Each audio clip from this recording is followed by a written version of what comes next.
Oh dear. It's the circle of life.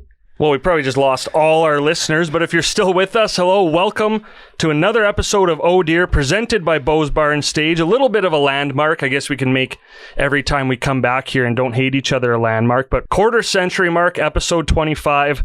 Do with that what you will. This one sponsored by Alberta European Motorworks and Alberta Asian Motorworks, a couple of great local businesses there. So we have owner Mike Pasman joining us in just a little bit to talk all things, well, you guessed it, Motorworks, and learn a little bit more about the automotive industry, because I mean, we could not know less. We might also learn about the Arctic or the Antarctic. Stay tuned, it's going to be great. I'm Ted Emmett. We're once again coming to you, not from Antarctica, but from Communal Creative Studios by Beau's in the heart of downtown Red Deer. With me, as always, is the man with more junk in his trunk than my Nissan Sentra, Dustin Moore. How's it going? Doing pretty good. We just went through, or I guess we didn't just go through. We're going to go through a cool interview because we know the quantum realm, right? Yeah. And you know what? I'm doing pretty good. Coming off Family Day weekend, got to spend some time with the family, and now I'm here with my second family. So how soft is that? Thank you, Dustin. And hey, if it's true that men drive big trucks to compensate for a small penis, he'd drive a Mini Cooper. Kevin Walsh, how's it going? That was a nice thing. Whoa! It's a compliment. Wow. It's not true. I don't know. It's average. He leans over pretty far without falling over. That's not by accident. I have a backup joke if you don't like that one. Yeah, I'm good. Yeah, nice dick, Kev. Hey, that's off to a great start. And hey, speaking of everyone's favorite dipstick, Ryan Lund, how's it going? Yeah, I like the innuendo, Ted. And just because we're about to interview Mike Pasman, maybe you can tell us what a real dipstick does and what a real dipstick looks like. He rents me his basement for a very reasonable rate. And then he kicks you out in March. No, a dipstick is how you check your oil level. Oh, no, I don't do that. I didn't know if you were asking me because you wanted to learn or you wanted to know if I knew, or both. I honestly don't care. How you doing, Teddy? Oh, you know how I'm doing. He's already defeated. Yeah. Oh. Yeah. We got to him too early tonight. Now, I ran out of car puns anyways, and I'm pretty tired, but coworker Aaron is here too, over on the couch as always, just getting a free ride through this episode. Oh, I do have a car pun, but coworker Aaron, how's it going? It's going great. Thank you for having me once again. And it's anti-bullying day tomorrow, like as of when we record this, so buckle up because we got a lot of shit to get out tonight. No, we've been here for an hour before we've been recording, so I'm well aware that bullying is in full force tonight. Shut up, Aaron. This just point kidding, of the show, just kidding. This is a safe place where we know each other's boundaries. It's not bullying, it's just being a dickhead. There's a difference. or a dipstick. Yeah. I was gonna say dipshit, but that wasn't right. Oh, Andrew Russell back with us again. Yeah, welcome to hell, Andrew. He's smart. He doesn't even want to say anything. I'm not supposed to talk, right? Yeah, I like that rule. Yeah, shut your mouth, Andrew. And of course, Ryan and Riley from Communal Creative Studios. Communal Creative Studios, yeah, Dustin, that is hard to say sometimes. In the driver's seat as always, helping to safely navigate us through 2 or 3 hours of hell. So, now that you're reacquainted with the whole gang, let's get into the Glad game. The Glad Game is brought to you by Beyond Insurance, winner of Travelers Canada's 2021 Canadian Brokerage of the Year Award. Beyond partners with you or your business to help you understand and manage risk by taking the time to review all your insurance needs and offering customized solutions.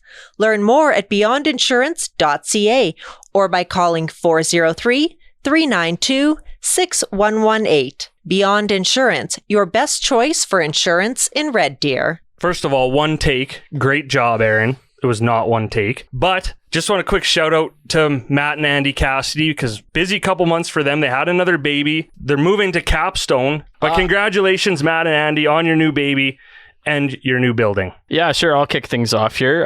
So I read in the paper the other day that Penhold gave out some firefighter awards. Every year they give out a voluntary firefighter of the year award along with a officer of the year award. And because of the pandemic, they ended up giving out awards for 2020 and 2021. So big shout out to the 4 winners. For 2020, firefighter Quinlan Parsons won, along with Lieutenant Brittany Evans. And then for 2021, Lieutenant Justin Graham won, along with Captain Warren Kitteringham. So these are all volunteer positions. So huge shout out. That's a tough job, especially when you're volunteering your time. You're just kind of throwing yourself into battle, so to speak. So good job to the 4 winners and to anyone else that is a volunteer or professional firefighter. And sorry, there's no way they're going to dog you next year though, Lund. 2022 is your year. Yeah, they've seen my photo shoot. They know what I can do. But just quickly, that's a great one to bring up. I think, obviously with Erin sitting here, her husband Griff being a firefighter, and, we all have friends. My brother-in-law is a firefighter. We know the danger they constantly put themselves in, and it's nice to see that recognition. I know they do it every year, but I'm just glad too that you brought it up, because I think it's one thing that we just can't talk about enough. Yeah, Lundy, bringing up that for the GLAD game is just perfect, especially in the climate we're in with first responders and them being, putting themselves in even more danger with what we have going on with this pandemic. So, it was sad to see, I think just over a week ago now that we're recording this podcast, that one of the firefighters in Castor had passed away in a rollover in his fire truck. So, just from our podcast and everyone here, wanted to shout out to his family and send our thoughts and love to them. And, if anyone's listening and they do want to support that firefighter and his family, there is a GoFundMe set up. So obviously terrible news and, not something to be glad about, but all the years that he did put in as a firefighter, we're certainly really appreciative. All right, so again, a good GLAD game, and like you said, Dustin, it's important to recognize that as well. So thank you, Lund and Dustin, for talking about that. With that, I wrote down a really bad car pun, and I don't know if I don't want to ruin the moment. But anyways, Lund, go ahead and say it. We're gonna cruise on to the next segment. Into our interview with, I was waiting for laughter, not for... Oh, I thought you were wanting me to finish the sentence. No, I would have been waiting a long time, so you did the right thing. We're going to go to our interview with Mike Pasman from Alberta European Motorworks and Alberta Asian Motorworks, and has a cool side hustle as well that we're going to ask him about. So Lundy, you took the driver's seat for this one. Oh, that's 2. So here we go.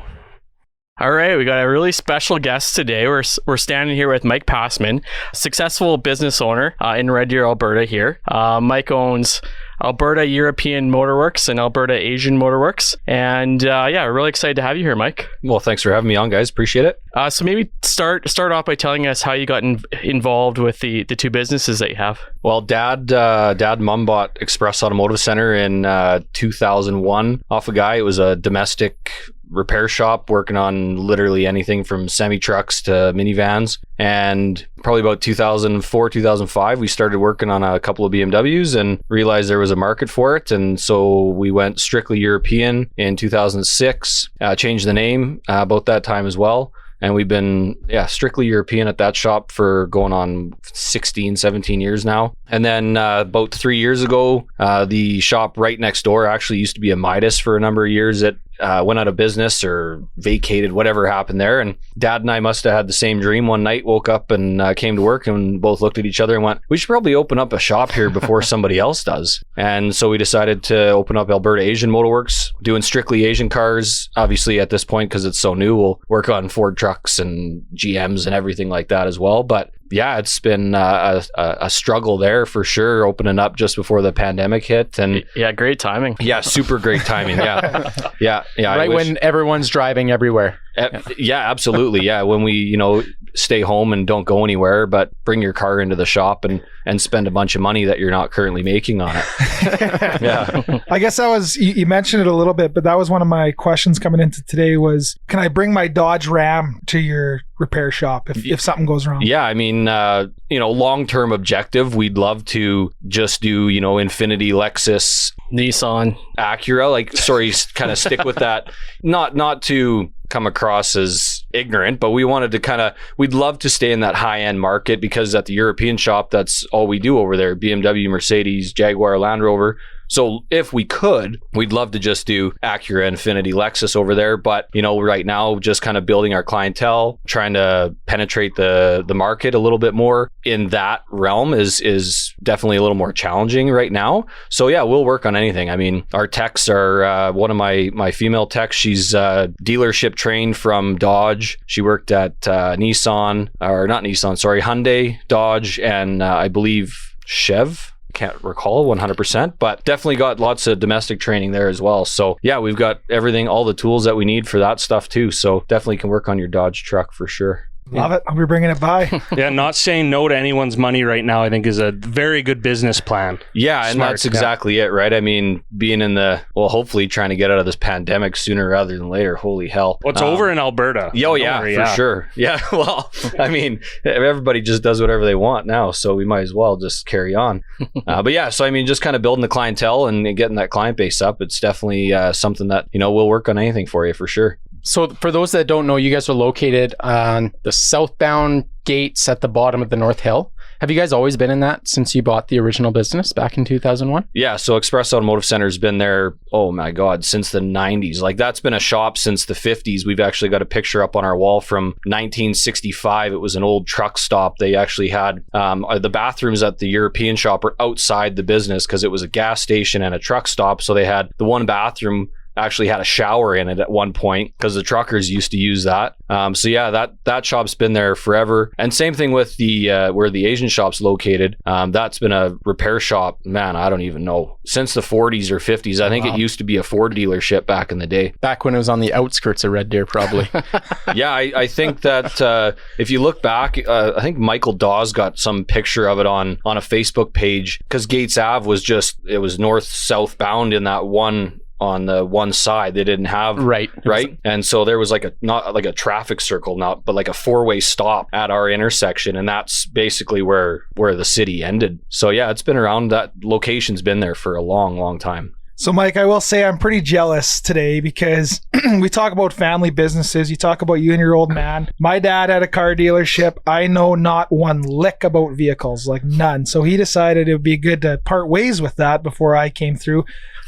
Now, thanks a lot, Graham. Ran it into the ground. So that was a smart move, Graham. I'd like to just, honest question, has it always been in your DNA, vehicles, mechanics, like all, repair? Yeah, honestly, I think so. I mean, my dad bought me a Mustang when I was 14. I was sitting in the basement and I heard rumble, rumble, rumble. And I said, what the hell? Mom and dad had went away for the afternoon, didn't tell me where they were going. And it was like the middle of March. And he drove a 1984 Mustang T-top V8 back from some shithole small town in the dead of winter and parked it in front of the house and said, come outside. He said, happy birthday. And that was 14 years old, bought me a Mustang. So yeah, we spent 2 years building that car. I didn't quite have it ready for my 16th birthday, which was probably good because I almost lost my license a couple of times from having that thing in high school. Right. So if I'd had it 6 months earlier, you never know what might have happened there. But yeah, him and I tore the engine out of that. This was long before my parents built this huge garage onto their house now. And so long before that, we had this shitty little carport. It was not heated. It wasn't insulated. It didn't even have a garage door. And we pulled the engine out of the Mustang in that carport, tore it right down to the block, rebuilt it, put it in. That was about the time that they had bought the shop. So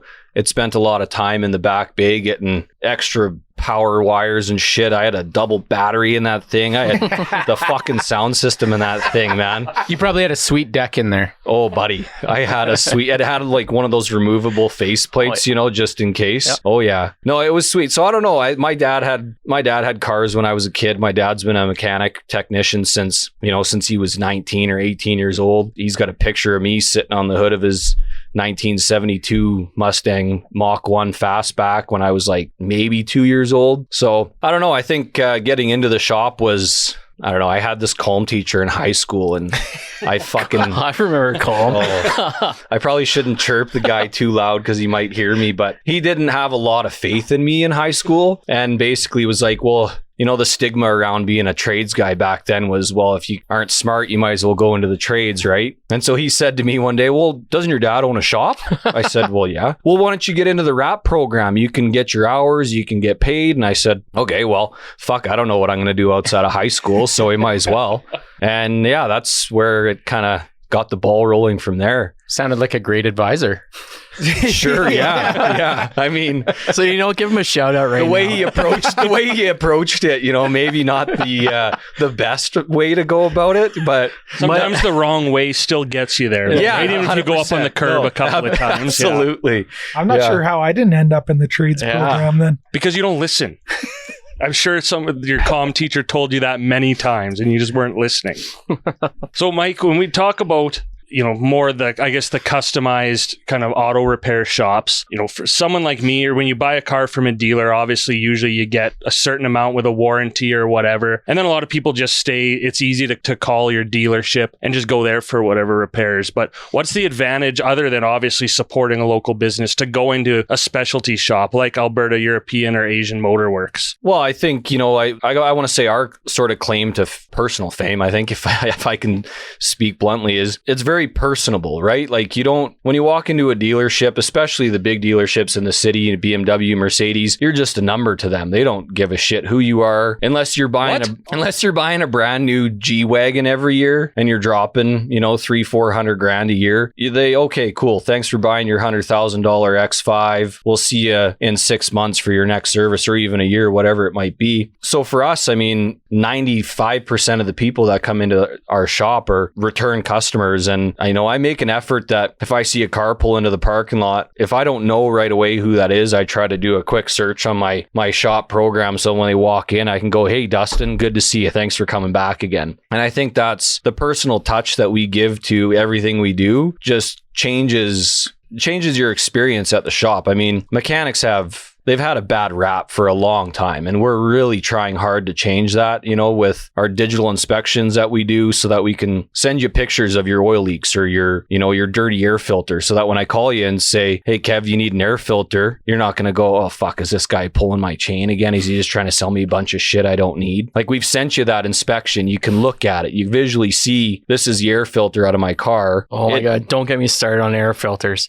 Every time I go to Mr. Lube for an oil change, they try and sell me like a $90 air filter, and I bought it one time and I've never forgiven myself. Oh, I got ripped off because I could have got it for like $10 from Canadian Tire. So never installed it. You're barking up the wrong tree though, because for me, you could buy that air filter for $10 at Canadian Tire, absolutely. But we don't make a lot of money on parts. Obviously we get the majority of our money that we make, if our technicians are doing their job right, is on our labor. But you come in for an oil change. An oil change is a complete loss leader for me. I make next to $0 on an oil change. The objective for us is to gain your trust and gain you as a long-term customer, so that when you need that air filter or you need that brake job, you're not thinking, I'm going to go call up the Dodge dealer. I'm going to go see Mike because he's going to take good care of my car. And yeah, most people don't know how to stick that air filter in themselves. You know what I mean? Like, that's the other problem with YouTube now, is everybody can just essentially YouTube everything, and then it's lost for us, right? But we just got to try to make sure that we're doing the best we can for our customers. So, well, I guess what got me was I bought the air filter, the cabin air filter, and then my next trip back there, they tried to sell it to me again like 6 months later. And I just felt like, okay, they're not even looking at it. They're just trying to upsell me. So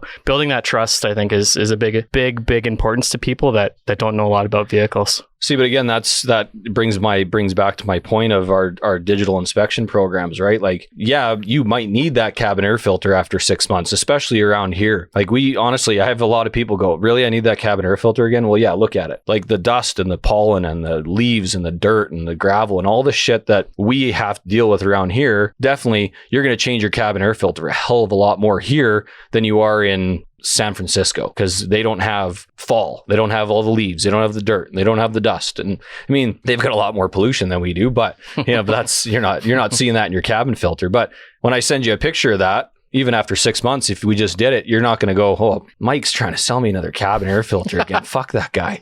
You know? Well, I wouldn't say that, Mike. Well, I wouldn't say that to you. That was a great way, really diplomatic way twice of telling Lund to shut the fuck up. Hey, we got a mechanic here, but I'm going to keep saying all this stuff you can do by yourself and get for cheaper and not go to a mechanic. But we got to learn something, and the wrong way can still get us to the right place. Okay. I mean, I thought it was a fair point. I got ripped off by Mr. Lube once, and it'll never happen again. Hey, no, that's fair. But again, it allowed me to bring me back to my point of our DVIs again, right? Our digital vehicles and inspections. So I appreciate it, Lundy. So that brings me to my next question: is do you find that a lot of your work now is more like in the past it would be mechanical, and nowadays everything's going electrical or digital, as you said? Has the way the job is done changed over the last 20 years or so to more digitization? Or less kind of wrenches and more microchips? Yes and no. I mean, I would say the one major change between where I started in the industry to where we are now is it's a lot more preventative maintenance. People used to be breakdown. We call them our breakdown customers. They'd only come to see you if their car was broken, check engine light was flashing, their brakes were squealing, that sort of thing. Whereas now, every time that car comes through our shop, it gets the same inspection. And that inspection is completely complimentary. And that allows us to keep our customers informed. Hey, your brakes are at 4 mil. I'm going to talk about brakes because I know Kev needs them really fucking bad. We'll talk about that.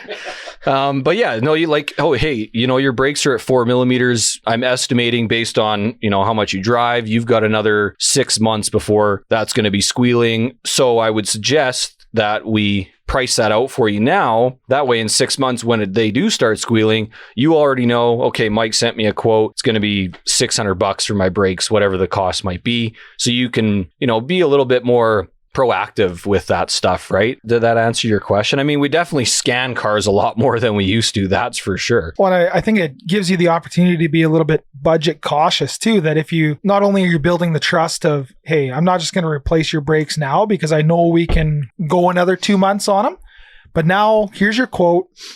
It's $1,000, for the average Joe that isn't wanting to spend $1,000 on their car. They can sit there and go, okay, in the next couple of months, I need to put some money aside here so I can go back and see Mike and get my brakes done so that my car doesn't end up in the shop with rear-ending somebody in a... And that's exactly, we try to avoid that with people, right? Is I don't want you to come into my shop and have me write up a $6,000 estimate, I mean, does that still happen? Absolutely. We get a lot of first-time customers, and I hate writing up a $6,000 estimate, but the other thing that I hate doing is not telling you everything that's wrong with your car. Because if you come to me and we do an oil change, and then I tell you, hey, you need, rear shocks, and then 3 months down the road, your front struts are leaked out too, because I was afraid to tell you that they were leaked out at that first appointment because I didn't want to scare you away. Do we lose customers that way? Sometimes I think we do, for sure.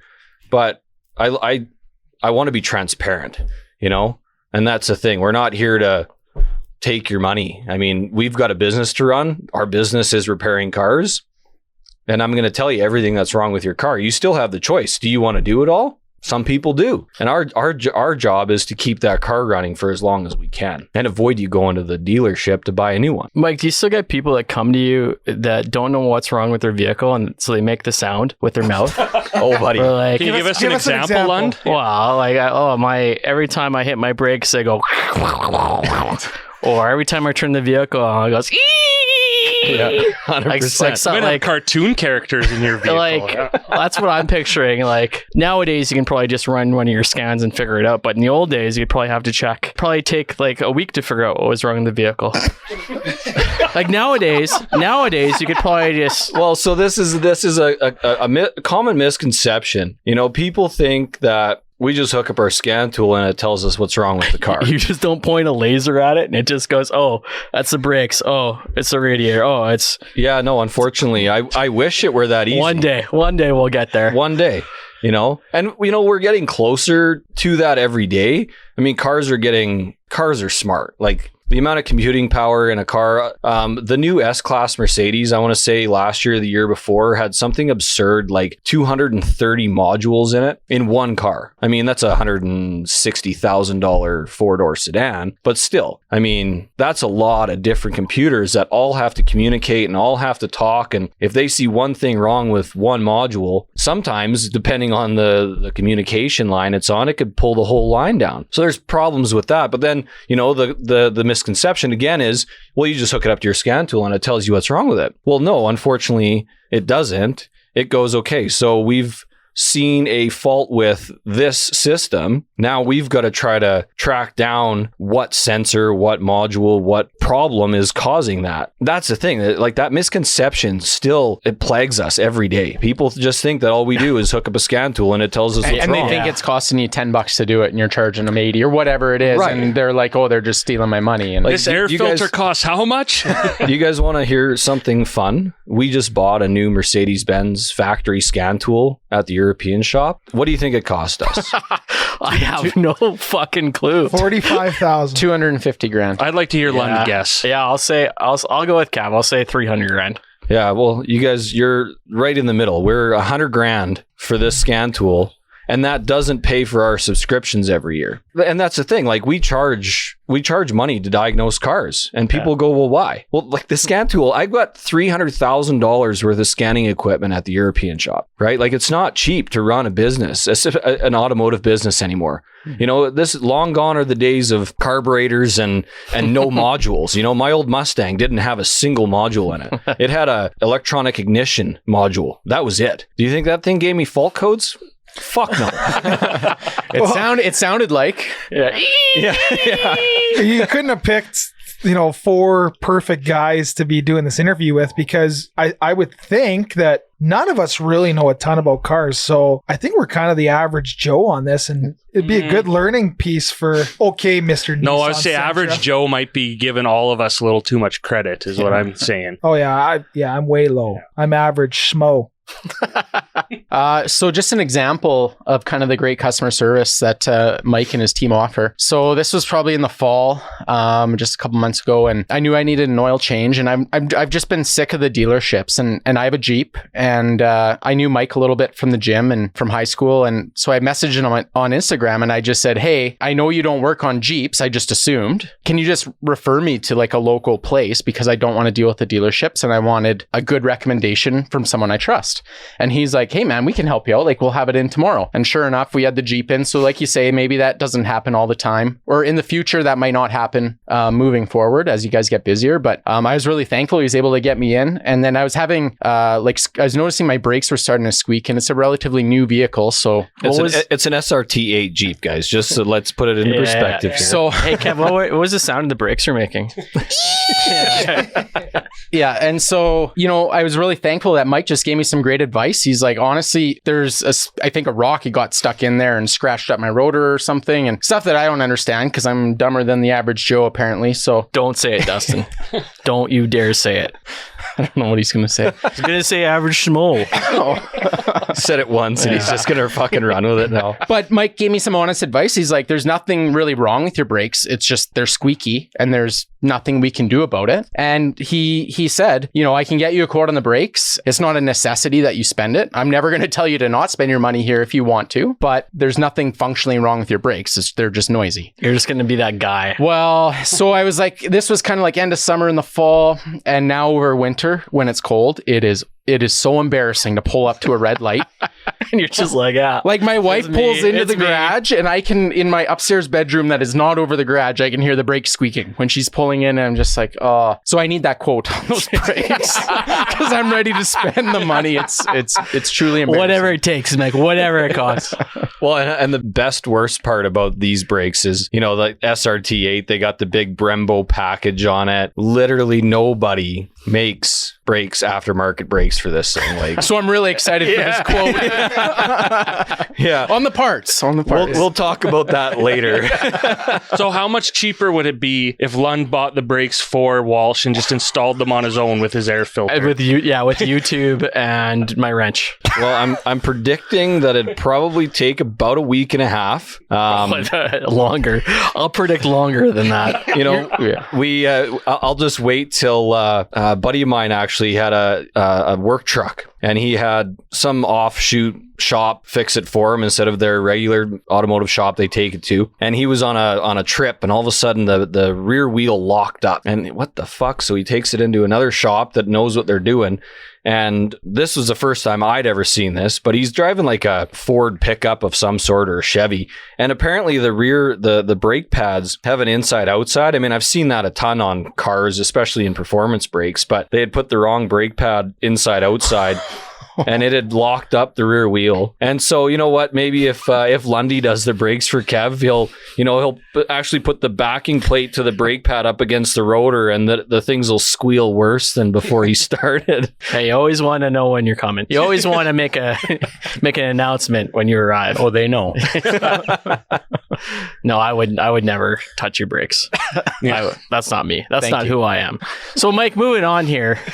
You've got Alberta European Motorworks, Alberta Asian Motorworks. By my count, there is 7 continents in the world. So is the plan to have Alberta Antarctica Motorworks? Is that the next one? Or is that going to be like down the line? I think we're pretty tapped out here. You know, it's even getting into running a strictly domestic shop. I mean, had we not been in the height of a pandemic when we started Alberta Asian Motorworks, the shop right behind us that used to be Mr. Transmission shut the doors maybe about a year and a half ago, and it has also sat vacant. And so, but I swear to God, if my dad and I open another shop, my mom's gonna literally kill us. Because I was like, hey, you know, so because there was a couple of vacant ones. There was one up on the north end too, and I drove by it one day and I looked and I was like, man, this is actually pretty nice. They did some nice renos in the front office. I had the commercial realtor send me the listing, and they had a couple of really nice hoists in there. And I was like, man, this could be another good little venture. And I mentioned it to Dad, and he's like, no, you know, I think I've been married to your mom for, they've been almost 40, they'll be married 40 years in June. Oh, congrats. And, Happy anniversary. Yeah, you betcha. And he said, if I want to be married to your mom for another 40, I won't be opening up another shop.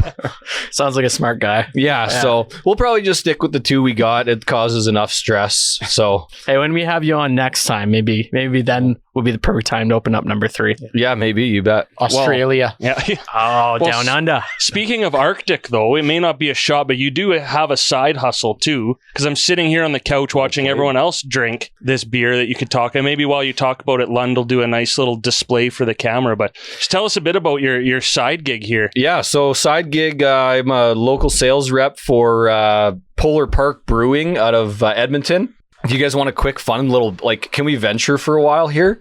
Yeah, we never do that on this podcast, so go ahead. I gotta tell you the story on Polar Park Brewing. So my buddy Rob, he's always wanted to open up a brewery, and the B-Bell Bakery in Edmonton, which is just off of White Ave and Calgary Trail, came vacant, and he bought it a couple years ago and decided he was going to open up this brewery. And so he's, humming around names and trying to figure out what to call the place. And if you guys actually want to have a little fun time on Google later, his grandfather, his name is Al Oming, and he actually started back in the 60s, maybe even the 50s. It was called the Polar Park, and it was out east of Sherwood Park. They had polar bears, elephants. He had a fucking white rhino.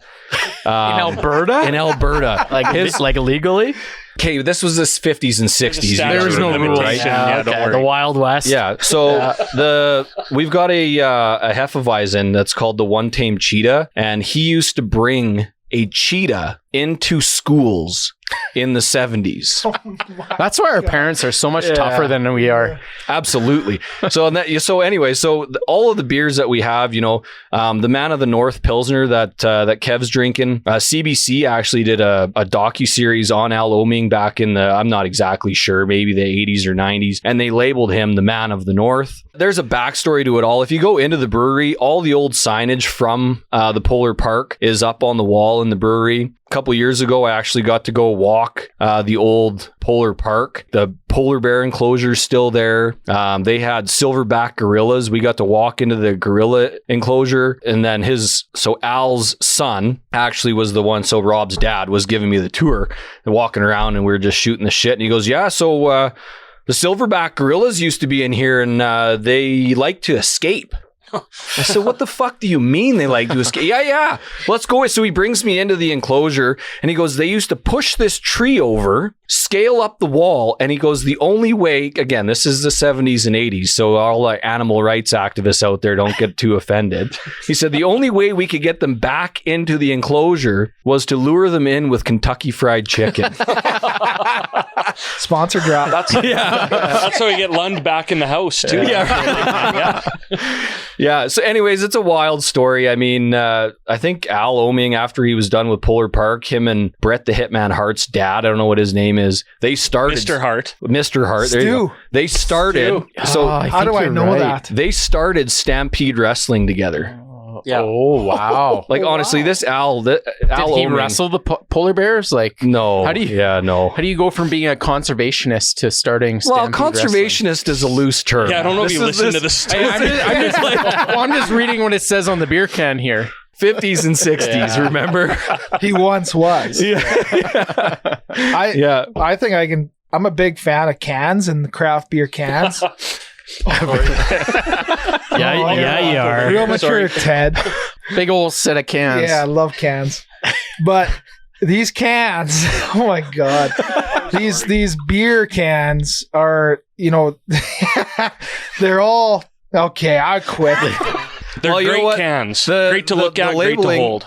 The labeling, actually, we just won top branding in Canada. I love your cans. You love our cans.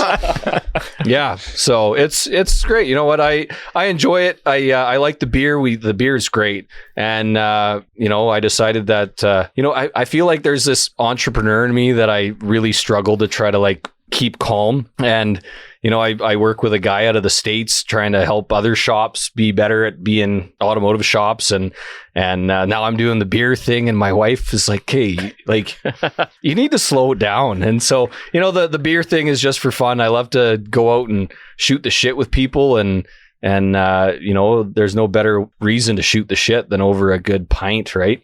So one last question for me, and going back, because Kevin mentioned you knew these guys in high school. I'm always curious for people, not best friends with these guys, obviously, or anything, but you knew them, and then 15 years later, you see these guys pop up on Instagram, and they're doing shirtless firefighter photos and doing whatever. When you first saw this, were you wondering, what the fuck are these guys doing? Yeah, absolutely. And how did Dustin Moore make it out of high school? Well, I always had high expectations for Dusty. He was one of the good guys in high school. I was never the popular kid in high school. And there was a couple of the older boys that were just assholes. And you know what? That's high school for you, right? I mean, Kevin. Yeah. Okay. I mean, I was 4'8". I was going to throw Lundy under the bus for that one, but beat you to it. Yeah, no, it's cool. I love it. I think it's great. I don't know. The podcast thing is, it's taking over the world. I mean, everybody and their dog's got a podcast now. He didn't mean ours, Kevin. He just meant in general. No, it's great. I think it's a lot of fun that you guys get to come here, and I appreciate you guys having me on. I mean, what a great way to spend an evening, even if it is maybe a Tuesday, or are we saying that? Everyone knows it takes me 2 weeks to edit an episode. Well, I mean, with the amount of debauchery that happens around here. Don't confuse Lund with the timeline. I was a little unclear last time. It went very bad. I wasn't sure if we were here or there, or before or after, so we couldn't say certain things because they hadn't yet happened, even though they did actually happen. It was definitely a Twilight Zone situation. So that's fair. So let's just keep it in the present for right now. So going back to cars, what's maybe not like the nicest car, but what's the most memorable vehicle that you've worked on personally? Oh man, there's a lot. I mean, we've seen a lot of cool cars come through the shop. I mean, for me personally, the coolest car that I've worked on and I will one day own it's called a Lotus Super 7. The one that I want, it had a they're obviously a 4-wheel open wheel car, 2-seater. They weigh like 900 pounds, fully custom. The one I drove had a 1300cc Hayabusa motor in it with the sequential gearbox out of the motorcycle.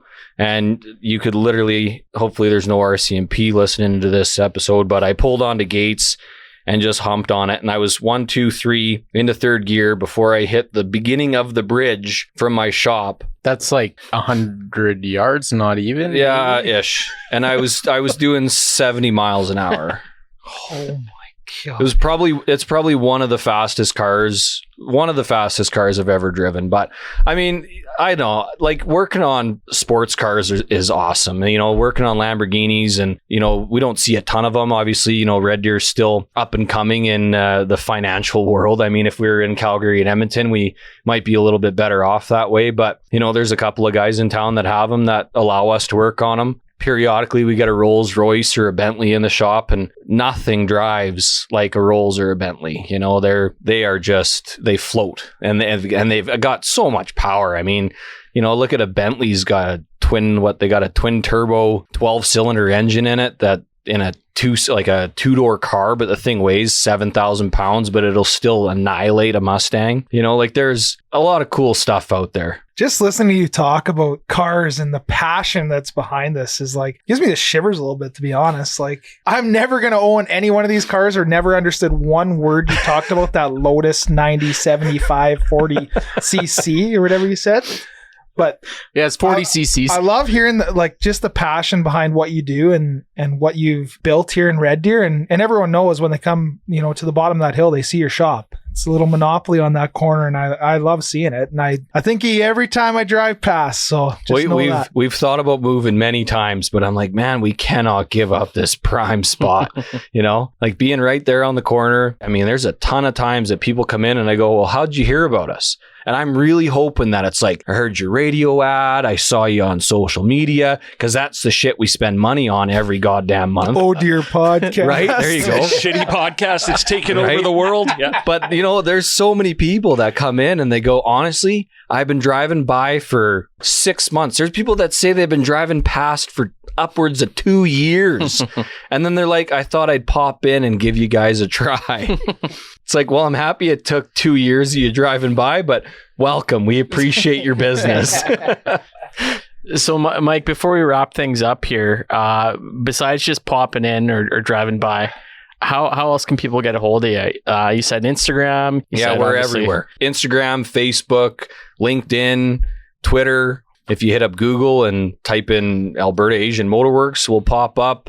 You know, really hoping if my web guys are doing their job, if you type in Lexus Repair Red Deer, we should be boom right at the top. And there's everything on our website explains what we do. There's a contact us page on there. You can fill out your information. But yeah, I mean, just if you want to just pop in and say hi, even just to see what we do, I can give you a rundown. I'll take you through the shop. I don't care. And so if you guys heard it here first, if you have that sound in your vehicle, you're not sure what it is, Mike will figure it out with his $100,000 scanning machine that he got for, what is it, a Mercedes-Benz Yeah, that was for the Mercedes, Yeah. Does it work on all vehicles or just Mercedes? No, that one is strictly Mercedes, yeah.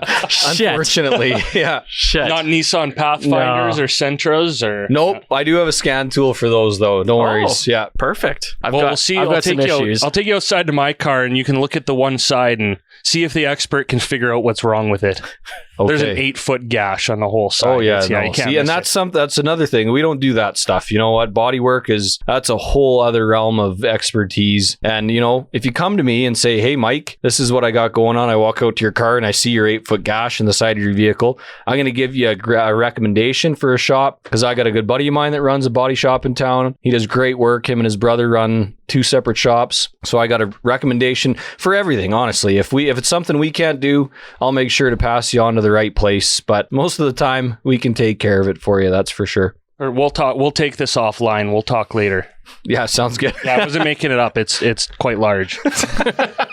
I just want to see the video footage of what you hit. Oh yeah, that's a whole other story too. But it was bad. It was like 2.5 years ago. What did you hit? We'll take it offline. It was a buried parking block, like in a snowbank. So when I was turning out of a dark parking lot, it just got the whole side of my car. That fucker came out of nowhere. Oh, buddy, we've got. We just put up a new security camera on our north-facing wall of the Asian shop, and it looks into the Euro shop parking lot. And we've got these cement barriers there because people like to use before the pot shop was there, because now that's nonstop traffic. People used to fly through the Euro shop parking lot to beat the light. And we almost had a tech get hit maybe, 10 years ago, maybe less. So we put up these big cement blocks. And now that we own both shops, we pulled out the one so we could get between them. So because we're, things like that. And at night, we pull our pylons away and we put them inside so that people can get through there, because we don't need to leave our pylons out. But the amount of times that I come to the shop in the morning and those fucking things weigh 600-700 pounds. The amount of times I've come to the shop and that thing is completely pushed, and then we go into the security camera to see what happened. Holy hell. Just hammering it. Oh man, the one guy literally drove his Raptor, which is why I think the only reason that one didn't leave a bunch of shit everywhere, up over the top of it. The old one, we saw one. It was a nice new Pathfinder, and they kind of backed up, and then I watched him and I went, oh no, and he ramped up and then stopped, backed up, gets out, and he must have bent the shit out of his running board, because I just see him get out and he's jumping up on this running board trying to maybe straighten it out or something. But oh yeah, it's bi-weekly, I would say, we have to move that cement barrier back. So I'll have to go back in the video footage and see if that was you, Teddy. It wasn't. It was at a...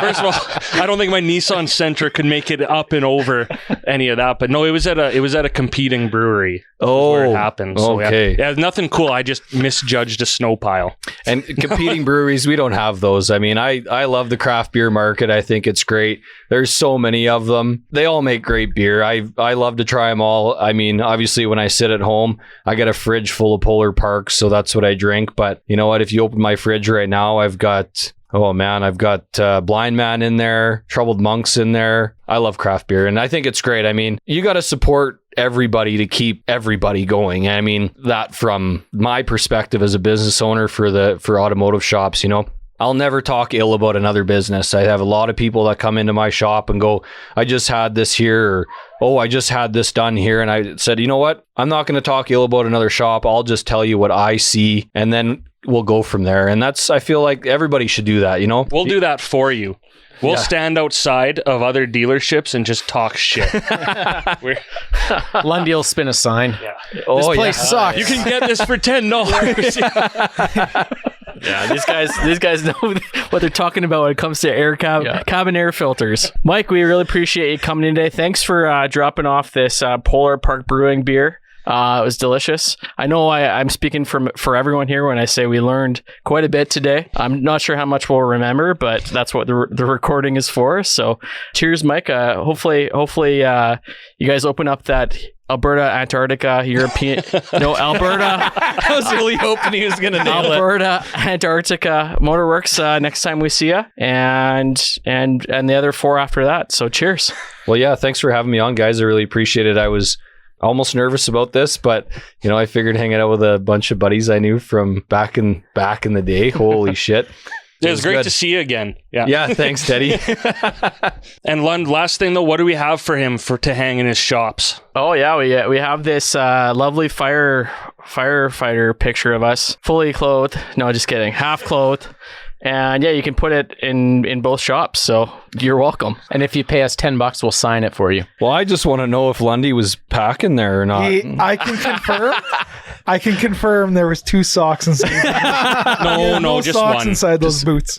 Come on, Dust. There's just one sock. No need to mad dog me like that, man. Did you know that Kevin owns a DeLorean? But he only drives it from time to time. He doesn't get it. I don't. It's a time machine car. Yeah, but he's never seen that I've movie. never seen the movie. Oh, but, okay, you know what the DeLorean is. It was a No. good joke. So, before we get too off topic, huge thank you again to Mike Pasman. Again, we learned a ton there, some great stories too. And for me, it's just I love meeting people. I'm always kind of jealous of the people who have like those long-standing family businesses. I know Dustin, you mentioned didn't work out for you. Probably smart on Papa G's part there, but I think it's really cool to hear those stories and that's the pillar of a community, right? Is businesses like that. I think one of the coolest parts about this podcast, quite honestly, for myself, is reconnecting with people that we haven't seen in 15 years and meeting the different business owners in Red Deer. It's been super unique to this podcast and something I never thought I would be a part of. So, you know, all those business owners that have reached out or been a part of this, I really appreciate you and have really appreciated getting to know you as well. And some good news, as Mike was leaving, he forgot to mention that for anyone listening, next time you're in one of his shops, if you mention that you listen to him on the Oh Dear podcast, he's going to give you a 10% discount. So I don't know how long that offer stands for, but doesn't hurt to ask. So hurry in, save your 10% and meet a real stand-up guy in the community. I don't know. I learned some stuff. I think it's really cool too to know more about people, right? Like how Mike kind of has the beer thing going on the side and some cool stories there, and just open our eyes to another great Alberta craft brewery too. So yeah, I think it's just not just the business owners, but we saw last week with Phil, who might be the greatest thing ever imported from Britain ever. And, you know, this week with Mike, just a lot of interesting people. So again, if you're out there, you think you're interesting, I mean, 9 times out of 10, you're not. But if you're that 10% of the people who are very interesting, we're always happy to have you on the show. So get a hold of us at Oh Dear. All right. Well, thank you again to Mike. And now something we haven't done enough of until recently on the podcast, I think, is talk about upcoming events, things that are going on around Central Alberta. Gotten better at it lately, and there's a really cool one coming up with an interesting proposal that was thrown our way that we could talk about as well. But something unique that Bluegrass Garden Center reached to us about. They're hosting the Rumble in the Jungle charity boxing event on Saturday, March 12th. So probably about a week and a bit after this episode comes out at Bluegrass in the Tropical Greenhouse. I don't know if any of you have been to any boxing events or fighting events.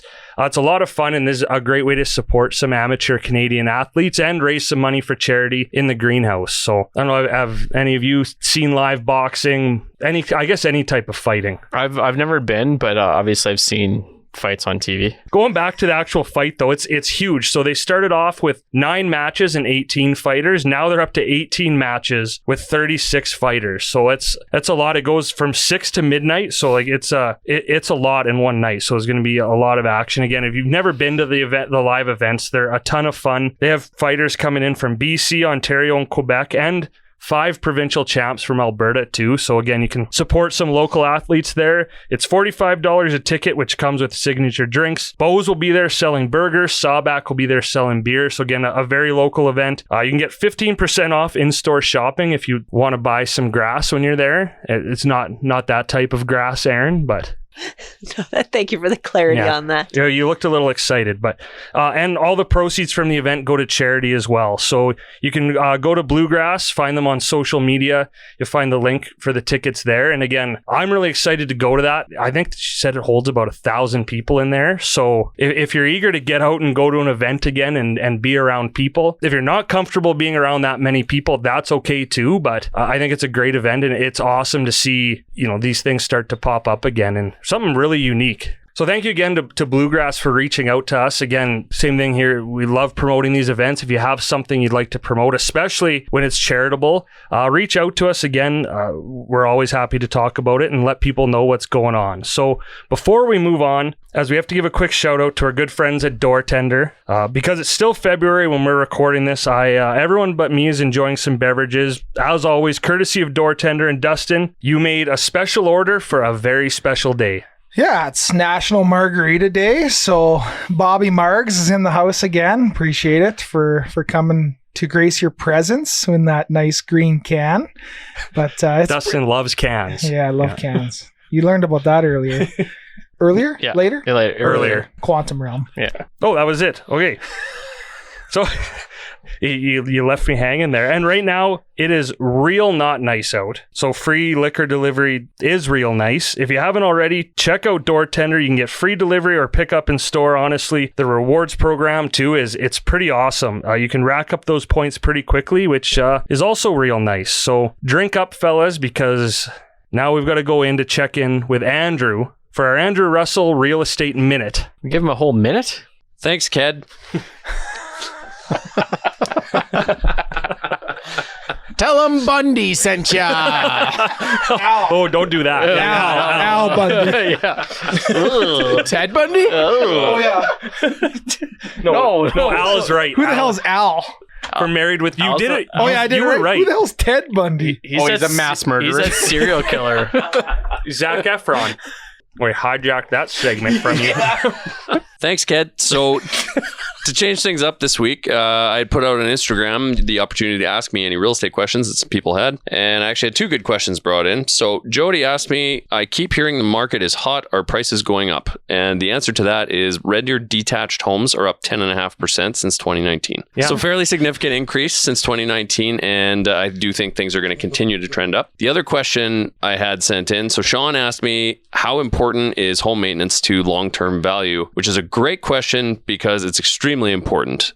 Buyers will pay premium dollar for homes that are well maintained, well taken care of. And so I've come up with a list of some easy things that you can do as a homeowner to help hold the value on your home long term. So a couple things, semi-annual deep cleans. So basically hiring a cleaner just to come in and clean the spots in your house that you don't normally clean yourself makes a huge difference in the overall longevity of things like your baseboards, your bathrooms, your toilets, your fixtures, just keeping all that stuff cleaned and in good shape. Yearly carpet cleaning will massively extend the life of your carpets. Furnace cleaning and servicing every 2 to 3 years is another one. If you have pets, generally it can be sooner. This will extend the life of your furnace drastically, which will save you money in the long term. Another one people don't frequently know about, Red Deer has very hard water. So you should actually drain your hot water tank yearly. There is a valve at the bottom of your water tank that you can hook a hose up to and run into the drain in your floor that will remove all of the sediment and buildup in the bottom of your water tank and extend the life of your water tank. Another good one is just keeping water away from your foundations. So having your downspouts down, checking your gutters to make sure they're not leaking, and making sure you don't have any negative drainage coming back into your property. This will prevent foundation issues and moisture issues, which are generally found during home inspections. And another big one is just landscape upkeep and maintenance. So just taking care of your yard, keeping down your bushes and your trees. Trimming is important. Trim your bush. I need to sit outside for some of these. Oh my god. Yeah. Glorious. So you get more money if your bush is trimmed? Is that what you're saying? Matt, yeah, but People will be more attracted to your home if you keep your bush trimmed, Lund. But the odd person wants a hairy bush. It does. Well, that's not even a pun, Kev. But Lund, it does make your deck look bigger if you trim the bush around it. So. Whoa! Oh my god. What? That's so good. What was? Listen, most people prefer People haven't been on my deck in a long time. At least a trimmed bush, Ted. I don't recommend the Xeriscape where you remove all the vegetation. However, it is good to keep them trimmed and in check. Like the strip. Like one strip. Yeah. So a landing strip. A nice strip of landscaping is not a bad thing. That's why those Brazilian homes are going for so much right now, eh? Are we still talking about houses? Yeah. Oh man, the first bit of this is like, man, we're gonna get through this. Like, it's a pretty good, like, serious tone. And lo and behold, Andrew Russell. Listen, I just gave you some great tips on how to maintain the value of your home, and then you guys took it in some twisted direction like a bunch of children. It's just the tip. Agreed. Though. Should we call this just the tips with Andrew Russell? But okay, those are good. I remember when Mike Dempster taught us about the water tank one, and Lundy, as he was going along, I was thinking, okay, Lund, good job. Then he got to the furnace one. I'm like, what the hell? I wonder what we're breathing in every night in that house. Well, it's not clean air. Thank you for your honesty. I can tell you, I'm sitting here thinking, Andrew, these are really good tips. Because we just got our furnace cleaned for the first time, and I think we've owned our house for 5 or 6 years, and we have a pet. And our daughter was a little bit sick, and we figured that was the problem. And honestly, air purifiers or getting your furnace cleaned is a huge part of. You don't realize it until you have kids because you're just sitting there and coughing and whatever else. But I appreciate all the tips you guys give. I'm gonna listen back to this podcast and I'm gonna go do those things. And if you're sitting there coughing, go see a doctor. Like, that's not normal. Says the guy who's had a cough for like 5 years. Yeah, I know what I'm talking about. The reality with most of this stuff is it's actually really cheap, and it's just general maintenance that will like grossly prolong the lifespan of a lot of your major appliances that people overlook. And the houses that I go into where you can tell that the owners have taken a lot of pride of ownership and they take care of things and maintain their stuff, I mean, they sell at a premium every single time. Andrew, I got a question for you. Do I have to clean that area underneath my oven or underneath my fridge, where I just kind of kick stuff underneath? Are potential buyers going to look there? Generally, they won't, but when they pull stuff out, when they pull the fridge out and realize you haven't cleaned under it in 3 years, they're probably going to be upset. The one thing that you have to take into account there is that if your fridge has water running to it, it could be leaking, which will then cause damage to all of your flooring. If you get stuff under the fridge that causes stains, again, it's covered up, so it's not a big deal, but there are some more particular buyers who, that kind of stuff will bother them. Generally, they won't find covered up stuff during home inspections, but, it's just one of those things where if you maintain it, people appreciate it. Andrew, I can tell you all the gross moldy stuff is inside of our fridge and not underneath it. So we're good there. Yeah. So we might need to get you a new fridge before you go to list, Lund, which, little bit of cleaning, buddy, could have saved you about $500-$600 at least. So I'm digging the Andrew Russell Market Minute. Just the 5 tips. minutes. Just the tips. But did Lundy send somebody? Come on, Andrew. Be honest. Come on. Come on, Andrew. Let's make this simpler. Are we helping some people move into a house? Give us the answer we've been waiting for. Okay, fine. Lundy sent him. Yeah. So I just like to think this podcast as a whole did it. Hey, we did it. Yeah. Lundy, it was part of the deal, though, is written into the report that you have no shirt on the whole time. What report? The one you signed. Yeah, we'll take this offline. Yeah. So we're going to change the name of this one, but forget what I said at the beginning. That was just the tips from Andrew Russell and Associates. He's got a big tip. No, it just looks big because he trimmed all the bush around it. All right, Aaron, follow that. Just the Tips was brought to you by Andrew Russell and Associates with Remax Real Estate Central Alberta, the official realtor of the Oh Dear podcast. For more information on the team and the services they provide, visit andrewrussell.ca. Oh, and tell him Lundy sent ya.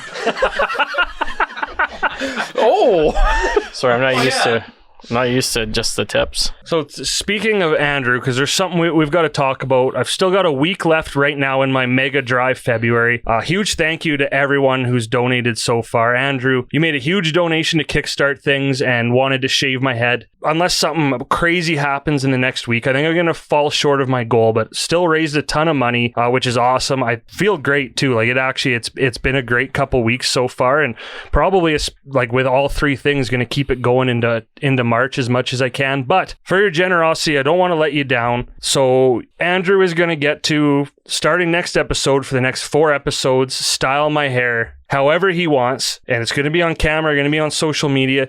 The only real rule is nothing permanent. So you can't cut my hair like do anything like that. All I have to say is I hope you like glitter, buddy. Oh, yeah. I love it. Don't threaten me with a good time. And I will say, Ted, like you might fall short of your goal. It was a very lofty goal to start, I will say. And it was awesome because how much you cared for your hair. You've raised a shit ton of money for the Canadian Cancer Society, whether you fell short of your goal or not. We're almost upwards of $2,000 and that's an insane amount for somebody who is running a local podcast and thinking about shaving his head. So kudos to you. A lot of money raised, and Andrew's still gonna have a lot of fun with my hair, and I can tell you it's very nice to touch, so you're welcome ahead of time. So with that, we can move into Deer Call. Deer Call is brought to you by Rob Ray Clothers, the official clothing company of the Oh Deer podcast. Whatever your day entails, shop quality at Rob Ray Clothers for your everyday looks, providing a one-of-a-kind experience that will only be limited by your fashionably discerning imagination. Visit them in East Hill Center or go to robrayclothers.com to start shopping. Rob Ray Clothers. Look good, feel good, wheel good. The first part was from your website, and I added in that last part. I'm liking that. Yeah, we'll take it. Yeah. So how are things? So how's clothes? yeah, clothes are good. People are still wearing clothes.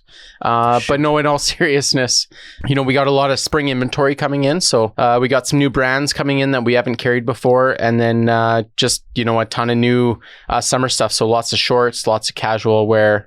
Short sleeve button downs, that kind of stuff. So if you're looking to go on a trip anytime soon to Mexico or something like that, Hawaii, please stop in. We got lots of stuff for your vacation, and hopefully the nice weather's around the corner, and we got a great outfit for you for this summer. So Deer Call, we threw out the call for your favorite. We love nostalgia, right? Like, so we threw out the call for your favorite cartoon character of the past or present, I guess. Not future. We're growing up. Well, future if you like the Jetsons, I guess. Hey, Lundy? That's pretty good, eh? That's a good one, yeah.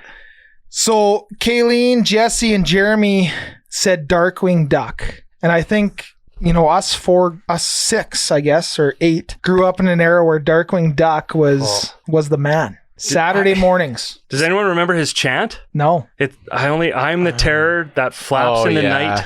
Something. Would you guys remember his partner's name? Launchpad. Oh, wow. I wouldn't remember Launchpad was in two shows. He was in Tailspin. No, sorry. He was in DuckTales. Yeah, Tailspin is That's blue. right. I'm getting mixed up. But he was in DuckTales and Darkwing Duck. So he's a dual threat. So just a point here, they still make relatively newer DuckTales. They're actually really good. Very modern. but not Darkwing Duck. So they all have but Darkwing Duck. So that leads me to the point, and I think we'll go through this as we go through these characters. And I've noticed this as I've watched some older cartoons with my kids, but the opening credits, there's always a kick-ass song that's 2 minutes long. That's not a thing in normal or in modern cartoons these days. DuckTales. Ooh. Yeah. Such a catchy song. Or the Chippendale Rescue Rangers. But was one of my Darkwing favorite. had a great catchy song as well. But all those cartoons from the 90s had just awesome openings. And I just remember sitting on the couch, eating my cereal, and that song would come on, and you're just jacked. And just cartoons aren't the same anymore. So our kids are missing out. Jesse also said Roger Rabbit. One I am not familiar with. So there was a movie, Who Framed Roger Rabbit. It was the first animated was way back in the 40s or 50s. But fun fact, it's called Anchors Away with Gene Kelly and Jerry the Mouse. But anyways, that was one of the first live action cartoon movies, which I want to say late 80s. So is maybe why it's a great movie though. It is a good movie. It is it's groundbreaking and really sets up. It's a great ride in Disneyland too. Because it's cartoon. Yeah, okay, I was real going to life. ask. Christopher Lloyd is in it, and he wouldn't know who Christopher Lloyd is because he hasn't watched Back to the Future. So. That's right. But there was a hot girl in there. Yeah, everyone's probably first cartoon crush, Jessica Rabbit, who is not a rabbit. Big red lips, if I can remember right. Yeah, red and hair. John said, our boy, Teddy Ruxpin here. Again, one I'm not familiar with. What? Oh, that's... Teddy Ruxpin? I'm not familiar with that either. He had a caterpillar friend named Wormy because they were really creative at coming up with names. Now, I know that one too because, it goes back to the Home Alone thing with Kevin. How often you get Teddy Ruxpin? That's what I mean. For this and that. That was actually my email when I was signing up for websites I shouldn't be signing up for. Teddy Ruxpin 69? Yep. Well... Not quite. I'm not going to give away the exact email, but that was the fake one I used for certain. And I still use it for Facebook and stuff, so I don't get all the notifications. Okay, so who is Teddy Ruxpin? He's a bear. He's a bear, and he just went on adventures with his caterpillar friend Wormy. Okay. He had a red shirt. Dude, there was a toy. There was a Teddy Ruxpin toy that was super popular, and he had a cassette player in his belly. Yeah. And I still see that in houses sometimes. Was he similar? Cassette player. Nice. Was he similar to Yogi Bear? No. No. He had a red shirt. Brown bear, red shirt. Completely different. Even like the animation was different too. Look it up. It actually, you might recognize it if you looked it up. He had the hot air balloon. Like you spent a lot of time in that hot air balloon? Yeah, he traveled around. Might have been their house. It was like a ship. That was a hot air balloon. Where did they get the gas for the hot air balloon? No. You need Why gas. do you ask stupid questions? Josh said Inspector Gadget. Yeah. I think he was part of that Saturday morning cartoon crew, wasn't he? For me, I think it was on RDTV at lunchtime all the time. Okay, too. you might be right, when I was a little actually. bit older. Yeah. Who was But that bad guy in Inspector Dr. Gadget? Claw. Yeah, with the And he had cat. that cat. Yeah. Man, I gotta tell you though, like Inspector Gadget, what a fucking idiot. What do you mean? He had everything. Yeah, but he was without Penny and Brain, his dog. Like God, you remember a lot Yeah. of stuff. I wouldn't remember that. I love, man. Yeah, Inspector Gadget was one of my favorite. Like I said, it was on every day at lunch, and I went home for lunch every day, so watched it a lot. Stacy said old football head himself. Stewie? Dustin Moore. Stewie. not Arnold. wrong. Yeah, it's not wrong. Hey, Arnold. Hey, Arnold. Is he one of the Rugrats? No. You don't remember Hey, Arnold? No, Hey Arnold was its own show. Literally had like a football head with kind of blonde hair on it and a hat and Okay, so If Stacy. we showed you a picture, yeah, you would know. And Stacy also said Bradley from Sticking Around. Scradley. hey Scradley. Real mature Bradley.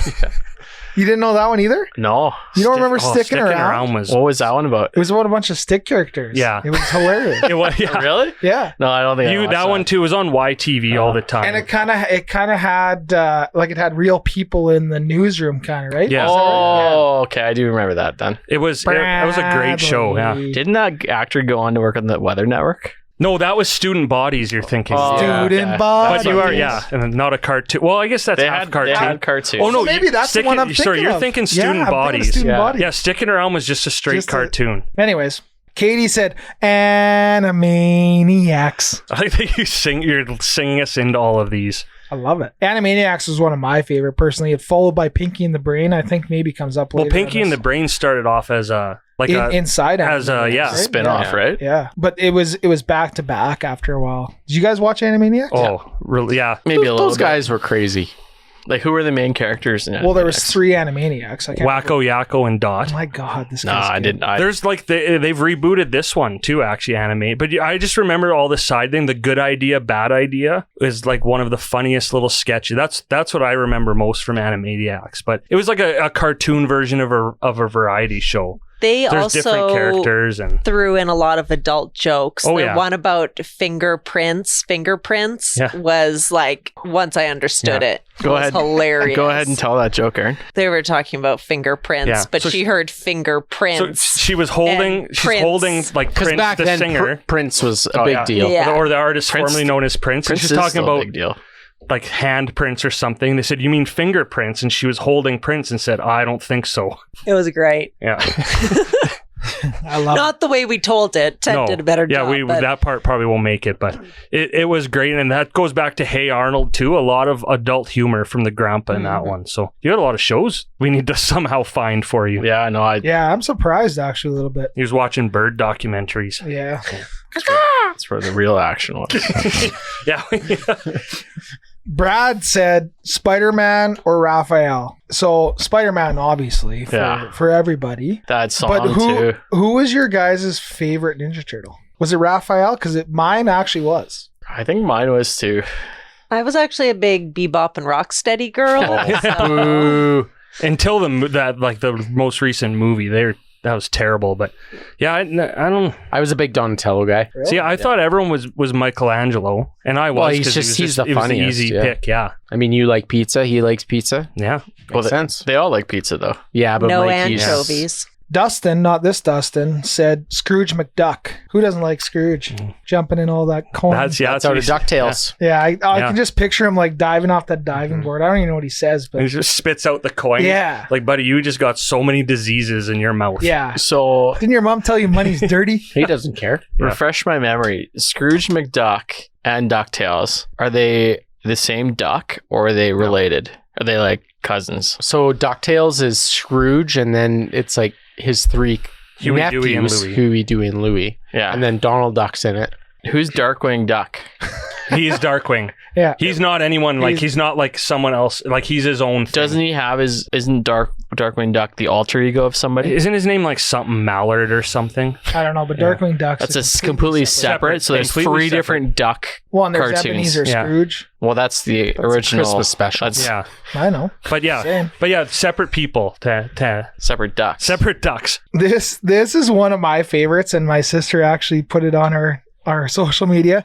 Doug. Oh. Tell me you guys love Doug. Is that the bald kid with like one hair? Yeah, Yeah, but like his three. pop, And his dog's name's Popcorn. Is that right? pork chop. Pork chop. Chop. That was a good movie. I'm not gonna lie. The last time I went home like fairly inebriated and under the influence, and I saw Doug was on Disney Plus, I may have watched 3 episodes at like 3 in the morning. Was it good? Is he in high school in the Yeah. show? Okay. Yeah, So or I middle thought- school or whatever, and Yeah. it's just He's he's an got a old cool wild guy. imagination, and Did you know that one, Lundy? I've seen it. Yeah, I didn't know he was he's in Patty high school or Mayonnaise, the middle love school. of his life. Oh, Patty. Doug was awesome. Yeah, hey, you one could of you my could go back favorites. and watch it. You know, you mentioned it that it was on Yeah. Disney Plus. I'm gonna. Carolyn said, "Itchy and Scratchy Show" from The Simpsons. They had their own show.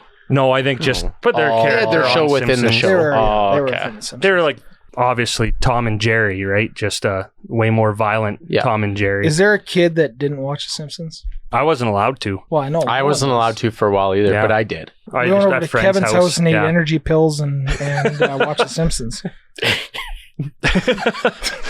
Energy. Do you remember Jolt Cola? Oh, I'm gonna be up all night. What are energy pills? No, answer the question. What are energy pills?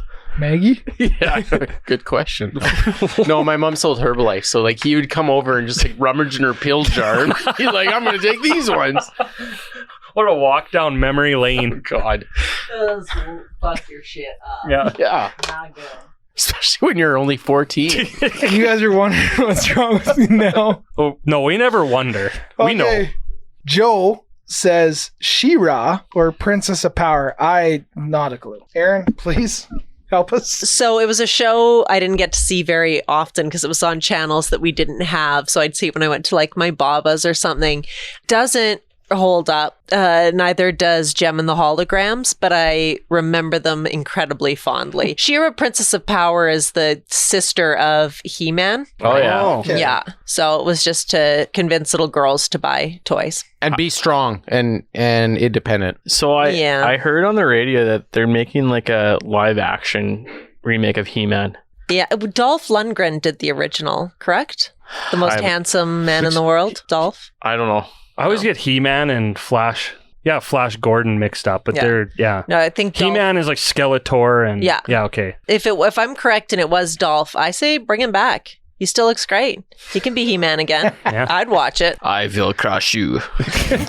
No. Wow. That's Hey, not Dolph Lundgren in the house, everybody. That was Dolph. Oh, that was Dolph? That was Dolph. Do you know Dolph? Does he call you at home? Was he in Rocky? He was. 4. Oh. Have you seen Good Rocky? impression then, because I had no idea. Oh, you haven't seen Rocky. Oh, Wow, my you God. did amazing job. But he's not actually. We're going off topic, but that's okay. He's not actually Russian though, right? He is. I believe he's Swedish or Scandinavian yes, and or he's something, and he's got like he's incredibly brilliant, like has master's degrees. Oh my God, Aaron, just go marry him already. Yeah. If it was an option, Walsh, I would have. You are married to He-Man already, though. I know, Yeah. I know. All right. Logan Dolph. said Brian the dog from Family Guy. Which I guess, like when I think back, I was probably in grade 7 or 8 when Family Guy came out, so that counts as like childhood. That's a good one. He's pretty iconic. So Tracy actually had 4. So number 1, Eeyore, or AKA Ted. Fun fact: that was my nickname in radio school because all the first stuff I'd be like, "Hey guys," like monotone, like completely Was it because you're monotone or because you're grumpy? It was probably both. You'd be grumpy too if you had a nail in your anus all the time. Oh, fair point. Not me. Eeyore does. And if I did, that's my business. She also said Alice in Wonderland. Again, It's another classic, movie yeah. I've never seen. What? Betty Boop. I did watch Betty Boop. You guys watch that one? No. Yeah. Aaron's not happy about Like, I know it. Betty Alice in Boop is. Wonderland. I haven't seen it. Aaron's going to go home and have one of her grown-up gummies and watch Alice in Wonderland, probably. I might. Excellent movie. Books, also excellent. Books. Nerd. What's better, the cartoon or the Johnny Depp version? Cartoon. Yes, the original cartoon from Okay. Disney. Just checking. Yeah. And Ted's favorite, Donald Duck. Why? Well, and I wore one of my 3 Donald Duck shirts tonight just for that because I wanted to talk about him. So, I mean, for one, he's a classic, but he's just really relatable. He does not like to wear pants. Right? People like him. He's got lots of friends, but he wears his heart on his sleeve. He doesn't take any shit. He's got to put up with fucking Huey, Dewey, and Louie's shit all the time. Is that us? That's you guys, yeah. And I just remember, like, if you could understand what the hell he's saying, he was pretty witty too. And yeah, just growing up, he was in all my favorite cartoons. And it's cool now, like, through absolutely no coercion, like my nephew, Donald Duck is his favorite. So when I go visit him, we literally just watch the same Donald Duck cartoons I watched growing up on YouTube. So yeah. You guys got a favorite that wasn't mentioned? Probably Tintin. Just or the drunk captain from Tintin. I can't remember his name. Just told it like it was. It's funny, all these ones we all watched that you didn't watch, I don't think I've watched Tintin. Like, I obviously know of it, but... Yeah, I'm the same boat as you, Teddy. Yeah. Never watched it. I watched it, and his little dog, and they went on all these Snowy, adventures. yeah. Yeah, that's a good show. Yeah. Was the like the recent kind of, it was still animated, but like the realistic animation one, was that any good? Yeah, it was. It's probably about 10 or 15 years old now.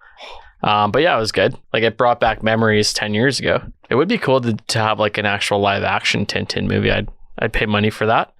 You might actually, like, if we shave off the sides of your head, you probably could pull off Tintin Oh no, I'm not shaving my head. for the role of a lifetime. No, I care too much about my hair.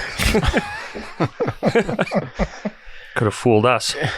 So for me, I'll say 2 kind of more just shows in general, but like Futurama. Some great characters all around in that show. That was a good one. And I'm going to go way off the beaten path. Samurai Pizza Cats. So I remember that show from like, I was probably like 6 or 7. and I Pizza Cats. Yeah, and like they turned into ninjas and they kicked ass and then they ate pizza. Like, it was awesome. There was a skinny one and a fat one, and like it was kind of like this podcast. So Minus the ninja part. Whoa. but I think I'm the skinny one. I think it only lasted like a couple seasons maybe, but for some reason that one, people would be like, oh, that's Thundercats. No. This is Samurai Pizza Cats. It's totally different. Eric Cartman from South Park. Oh yeah. Yeah, I was waiting for South Park. You weren't allowed to watch that as a kid? No, but You did. I was in anyway, grade 5 when that came out, and I specifically remember setting the VCR to record, knowing it was coming on, so that I could have the episodes without my parents knowing, and I got busted with them, and I got shit. Didn't get busted with porn. No, I got busted watching with Cartman. South Park, but that first season of South Park, I still go back and watch it, and it's freaking hilarious. It's actually, I don't watch it anymore. It's gotten too political now. I'm sure there's probably still some good episodes, but the first like probably 2-3 seasons of South Park it's gold. It's still gold to this day. It is. Well, so Eric Cartman was like everyone's favorite. And then you go a little later in the series, to me, Randy Marsh was like one of the funniest characters on TV. Like, they really took him and ran with him, and he grew into one of my favorites. But same thing, it's hard to keep up. I think in the newer episodes, he's running a weed farm, if I'm not mistaken, but I'm not 100% up on that. But Aaron, are you Googling common favorite cartoon characters? No, I was just making sure that I hadn't like had a fever dream and made this cartoon up. The raccoons. Oh, that was also on RDTV all the time. Yeah, classic Canadian. Yeah, and they had their like sheepdog friend, and Cyril Sneer was the bad guy. Yeah. Oh, Big yeah. fan. Yeah. Yes. Yeah, I remember that. What was the dog? Was like Shep or something like that, or maybe I'm thinking of something else. But yeah, no, you're close. that was a great show too, and Bert the raccoon. Yeah, and then the Flintstones. Oh, see, and this is one thing me and my father can bond on. Me and Papa G. You're both Fred Flintstone? Yeah. Well, you and Fred have the exact same size feet. Twinkle Toes at the bowling alley. You guys know. You guys have seen it. But honestly, Flintstones followed by Jetsons. Yeah. There was nothing better. Fred Flintstone. That's time traveling right there, Lundy. Yeah, that is the quantum realm.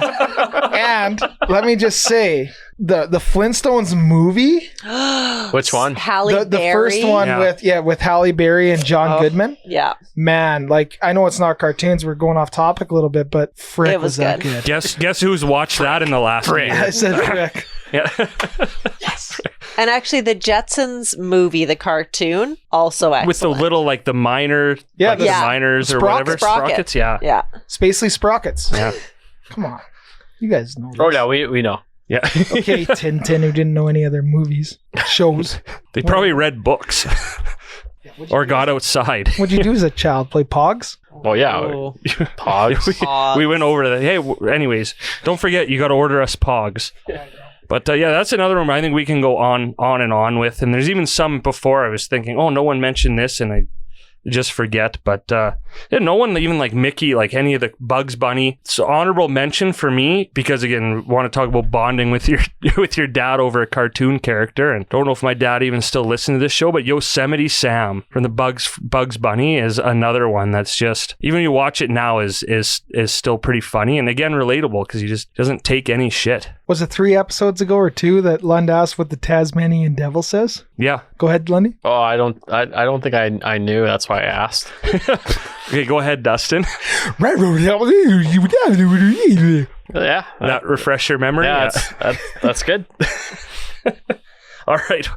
Well, thank you again, everyone, for those answers. A great dive down memory lane. Thank you, Dusty, too, for running us through that. Great idea for one. I was feeling kind of stupid because you also suggested asking what everyone's first car was. And now in hindsight, I was like, well, cartoon characters. Yeah, but in hindsight, would have fit in real well with this episode. But whoops. That's still a good one, so that's okay. So speaking of Dustin's deadline came and went for learn a new skill or pay the bill. We'll talk about that at the end of the show, so no spoilers, because usually we would have covered it by now, spun the wheel again, find out who's got to do something next, but there's a reason we didn't. If you tuned into last episode, you know that Dustin came through with a big round 7 win in Dustin versus Walsh. Don't know what the future holds for Versus. We're going to come up with something. In the meantime, we're going to have a quick game. Aaron's got a trivia game we can play.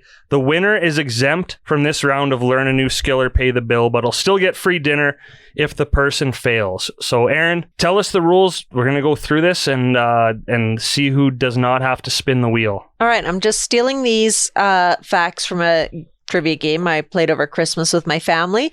You have to determine if they are the truth or a lie. First person to get 3 right. If there's a tie, we'll just keep bracketing it until we get to a winner.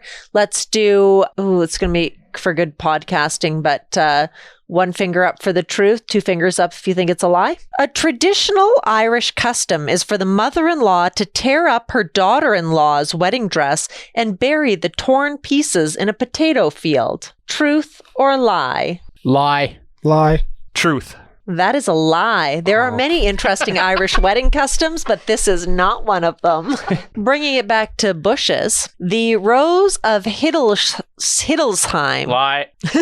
The Rose of Hiddlesheim, the world's oldest rose bush, is believed to have been planted in the year 815. Truth. It is the truth. Fuck. Growing in the gardens of a cathedral How in would they Germany know for the that? last 1,200 years, the rose bush was damaged by Allied bombings in World War II, but managed to survive. The 815 is too specific. Like the 8th century, I would have believed. So everyone but Lund got a point there. Canada is home to over half of all the world's freshwater lakes. Truth. That is true. True. You had a finger up before it counted. People are either left-brained or right-brain dominant, the left being the logical side and the right being creative. Truth or a lie? Lie. True. It is a lie. It's the other way around, isn't it? No. Oh. No one has a dominant brain hemisphere. While certain functions sometimes dominate specific brain regions, both sides of the brain are generally equal in their activity. All right, well, Lund is out. Lund And is now out. it's just sudden death. Yeah. Both sides of your brain are very low activity. Ow. That's the meanest thing someone said to me tonight. Another topical one. Bare knuckle boxing matches are safer and result in fewer boxing deaths than bouts in which boxing gloves are worn. True. It is true. Ted is out. Bye-bye, Teddy. Gloves were never intended to be safety gear. Their purpose was to produce more knockouts. Anyone want to fight in this fight still? Look who it is back in the finals. Yeah. Bunch of idiots. on Smart that side of the table. Wow. Did you guys rehearse that? Yep. Google, the famous search engine, was developed by Larry Page and Sergey Brin. It was originally called Backrub. Been 3, to that website. 2, 1. Lie. That is true. They eventually changed the name to Google, which is a misspelling of the word Google. It's more of a Yeah, that's what visual I was thing. thinking. Yeah. How do you spell Google correctly? Googol. Oh, yeah. Isn't that like a certain number with a certain amount of zeros, right? I think it's 100 zeros. Yeah. Well, it's not Backrub. Banker talk. No, we don't go that high. No, hey, I know zeros when it comes to bank accounts, not Lund. Negative 100 million zeros. All Okay. right. We lost to Still- that guy? Charles Dickens had 10 children, all of whom also became authors. Of course, none of them became as well known as their legendary father. Lie. It is a lie. Although he did have 10 children, none winner. were authors. Well, that's... Dustin's the winner. I would have guessed lie on that one. You deserved it after that performance. Yeah, give the big reveal now. Dustin Well, passed. yeah, good job, man. So you get a well-deserved break. Yeah. I'm So again, we posted a little preview on social media already. We're gonna have a nice kind of music video, but how was that for you? Because we know for a fact that right from the second you knew you had to do this, you actually put some effort into this one. Yeah, like I said to you guys earlier, I don't know the English version of Circle of Life anymore. I probably listened to the Spanish version over 1,000 times in my vehicle or at home, or I have it downloaded on Apple Music here on my phone. It was hard, man. Like I said, I don't know the actual meanings of the words. I just tried to study the pronunciation and the actual sounding of the words. So I'm sorry if I offended any actual Spanish speaking people, because honestly, I don't know the words. We but- offended our ears too, but yeah. I mean, I'm a terrible singer, but you just got to go get it. you owned it. You owned- lost yourself in the moment. Your singing was average, but your performance Oh, was like excellent. Flying stars. The second verse, it still gets me. Like there's 3 lines in the second verse that when I actually read the lyrics of the song, it's so hard for me to comprehend the actual pronunciations of the words because they don't sound similar. So like anyone who I've ever met who has spoken or, fluent in different languages, I've always had such an appreciation for them because, I mean, I know one language, I know English, and I know a little bit of French. You know a little bit of English. And a little bit Yeah. of English too, but those who know 6, 7, 8, 10, 15 languages, it's insane. I went to China once and I tried to learn a little bit of Mandarin, and it was so hard. I think I learned 3 or 4 words while I was there, and Spanish is the first time I ever tried that, and in French I know I struggled in school too. So just huge appreciation to everyone who speaks different languages, for sure. Yeah, Dust, you did a fantastic job. I was very entertained. If I could give just one piece of advice, just a little bit louder next time.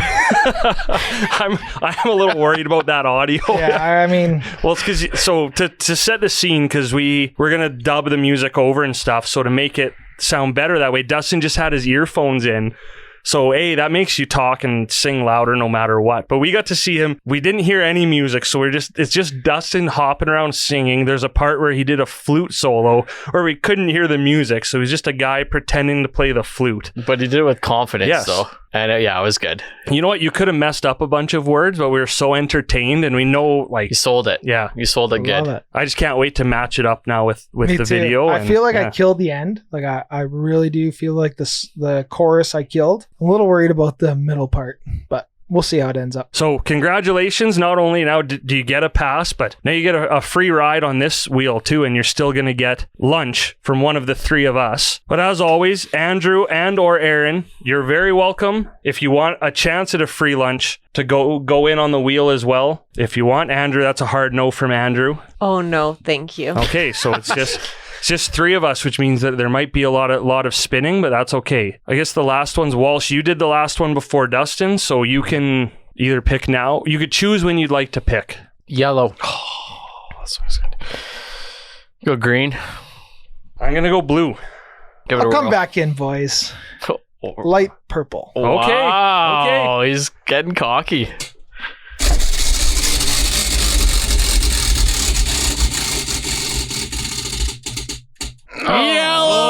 Yellow. That's yellow. Yes. Oh, come on. Oh, that was like that was real close. Oh, that was close. Well, now it's redemption because nothing feels better, take it from me, than coming off of a failed learn a new skill or pay the bill and just absolutely crushing one. So I think everything else on here is the same, except we had a great suggestion to fill in the song in Spanish, and you have to do like a glam makeup tutorial, and not like you actually have to try to learn and like do the best you can putting makeup on yourself or someone. So not like a joke one, like a real actual makeup tutorial. I thought it was just going to be like I could get my 7-year-old daughter to just put makeup on me. Well, no, what did you learn there? Like you have to learn how to put makeup on someone. Well, she'd teach me. She's pretty smart. Yeah, that Okay. would work. No, What? but no. As long as you learn. What one do you not want? Don't say it. That's the worst thing you do is to say that out loud. Yeah, I'm not going to say it.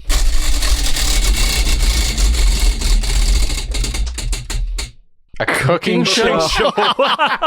Hey, we know a guy that can help you. Yeah, you could do that. Yep. What's is there anything off limits? I can cook whatever I want. Well, I think it should be like try to teach us how to cook something. Yeah. Okay. It can be probably baking, hey? Does that have to be baking? Well, I would say though, make it something. Just remember, because we're judging, if we think, oh, he made spaghetti and meatballs, that's not very. You can't just grill a steak either. Yeah. Make something nice for us. Are we eating? Are we tasting it, or is just the? Well, we could show? be there, but I would do like an Instagram live or video. some sort Well, of you're going to have to cooking cut out the show. cooking time. No, so here's I'm glad you brought that up, because what they do is they cook stuff ahead of time. Yeah. So you're gonna have to cook it ahead of you're gonna have to look into what goes into a cooking show and put on a cooking show. So I want to see something Like Rachel Ray. this is learn a new skill. So maybe you'll get bonus points even if it doesn't turn out great if you attempt something that you've never cooked before, like learning how like a souffle or something. Add a little Kevin Walsh spice. I'll be Martha Stewart. Lundy, you be Snoop Dogg. Okay. So one of you is gonna go to jail and one of you will be Snoop Dogg, is what you're saying. Deal. I'm looking forward to it. They said you got a month. So what's today? We'll give you. Oh, I guess it's the same. So it would be March 20, whatever. That last weekend in March. Okay. 25th or whatever. Just do it You'll tonight. kill it. Yeah, you can. Yeah, Do you it can tonight. do it before. But like I said, it might be something you want to rehearse a little bit. Okay, I'm in. And if you have us over for dinner, bonus points. Just saying. Maybe I'll even do a handstand while I'm cooking too. I mean, I won't get you bonus points, but that'd be pretty cool. Probably not chef recommended, but At least you didn't get comedy routine. Yeah, I wouldn't have liked that one. I don't think. I would have. I would You were have. doing pretty good with that. Oh, I thought he'd do great at just buying us lunch right away. All right, so Cooking with Kevin Walsh coming at the end of March. Looking forward to that one. And all right, that is it. Again, doesn't feel like the end because we usually do that in the middle. But Aaron, thanks for coming to the rescue with trivia, because my other game that completely got cut from this episode didn't work. But maybe we'll try it again in the future. You can thank my father who sent me pictures of all of those trivia cards. Shout out Tony. I don't want to ever talk to your parents after I wrote 2 Slippery Susan on your mom's firefighter picture. She does still talk about that a lot. They're actually, your photos are displayed in the dining room currently. And Griff's aren't. Griff's aren't. Kevin Griff's Walsh, really angry. I'm rock hard for you. Yeah, shout out Slippery Susan. So that is it. Again, made it through another episode. Thank you, everyone. Again, thank you, Andrew, for being here. Huge shout out, as always, to our presenting sponsor, Bo's Bar and Stage. And congrats to them. They're just announcing shows left, right, and center right now. Great to see the music scene coming back to life in Red Deer. Again, knock on wood. Hopefully it stays that way. Thank you, as always, Ryan and Riley. I don't know where they are. They did make a heck of a lot of noise in the studio tonight, but that's nice because we can't see them, so it's nice to know that they're still okay. Thank you, huge thank you to our episode sponsor, Mike Pasman, and from Alberta European Motorworks and Alberta Asian Motorworks, and maybe soon to be Alberta Antarctica Motorworks. We'll see how that one goes, and thanks everyone for riding along here, and final thoughts. Great job, guys. Man, a few words. Follow us on social media. Slam that subscribe button on YouTube. You just hit it normally. We're only like 900 away from monetizing our like 840 podcast. Yeah. No, but if you listen to the podcast, give us a follow on socials. Thanks for listening. Appreciate it. 25 episodes, kind of crazy. 25 episodes of us sitting here drinking beer and chatting away. And we've stood for the last 5. Wasting your time. So appreciate everyone listening in, and actually really appreciate the Andrew Russell Market Minute. I think it's been a night. Just the tips. Just the tips. Oh, just the tips today. That's right.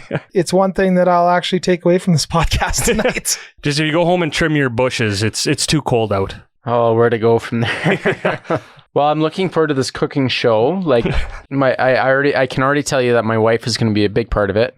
Thank God. And now I'm just thinking about what type of like nationality of food I'm going to cook, you guys. Yeah, stay tuned. Big things. Okay. I mean, I make a mean plate of nachos. I agree. I've had plenty of nachos. Don't serve it tomorrow because it's anti-bullying day. Oh, that joke was better because you said you make a mean plate of nachos. That was bad. Yeah. Don't bully me. Yeah. I got it, Dad. I got you. Yeah. But was it good? It wasn't bad. It was fine. You just had to pick up on it. Yeah. Yeah, I missed. All right, Aaron, save us. Just end it with a cartoon joke. What's your favorite cartoon say? Well, I don't have a cartoon joke. I've got a nacho joke, though, that might be better than Ted's. Oh, it probably will be. What do you call cheese that's not yours? Nacho. Dustin's cheese? Nacho cheese. Nacho cheese. Oh. That was not better than mine.